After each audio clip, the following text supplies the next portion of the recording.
எதை நம்ப முடியும்? இயேசு எனக்கா என் பாவத்துக்காய் மரித்தார், ரத்தம் சிந்தினார். அந்த ரத்தம் என் மீது தெளிக்கப்பட்டிருக்குது. குற்றமற்றவனாய் நான் தேவனுடைய சமூகத்துல இருக்கிறேன்.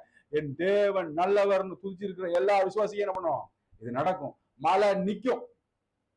இதே ஒரு காலத்துல பின்னாட்கள்ல எழுதுவாங்க, இந்த மாதிரி ஒரு கூட்டம் இந்த மாதிரி பண்ணிட்டு இருந்துச்சு, விசுவாசிகளுக்கு அந்த மாதிரி பண்ணிட்டு இருந்தாங்களா என்னன்னு படிக்க வருவாங்க. அப்போ நம்ம பிள்ளைகளை விட்டு சொல்லிக் கொடுப்பதற்கு நான் கூட இருக்கணும்னு அவசியம் இல்லை. ஏன்னா வேற வேலையில இருப்பேன்.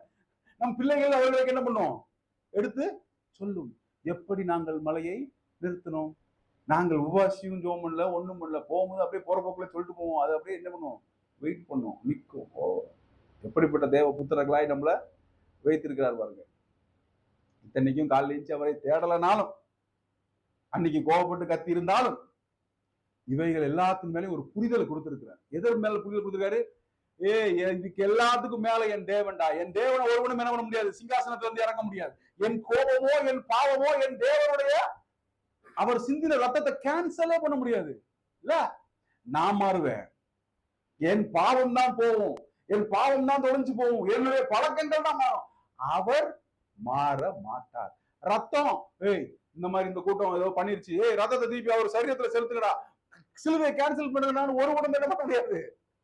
இந்த பூமியில சதா காலமும் ஃபார் எவர் அண்ட் எவரா அவர் நமக்காக பரிந்து பேசுகிற ஆசாரியராய் இருக்கிறார். இப்படிப்பட்ட தேவன். இப்போ இந்த சேவியர் ரட்சகர் யார் பார்த்துட்டு, இப்போ தாவீது இந்த உடன்படிக்கை நிமித்தம் நெஞ்சு நிமித்தி நிக்கிறாப்ல, சவுல் கிட்ட போறாப்ல. சவுல் இதை கேள்விப்பட்டு சவுல்கிட்ட கொண்டு போறாங்க. சவுல் வர பொண்ணு தர வேண்டாரு. தாவீது கேட்கறான், என்ன கொடுப்பேன்னு சொன்னாரு? பொண்ணு. சரி, போயிட்டு சவுல் சொல்றாரு, நீ என்ன பண்ண மாட்ட, ஒன்னால நீ வேணா இதை போட்டு பாருன்னா அதை போட்டா தாவீது தள்ளுறாரு.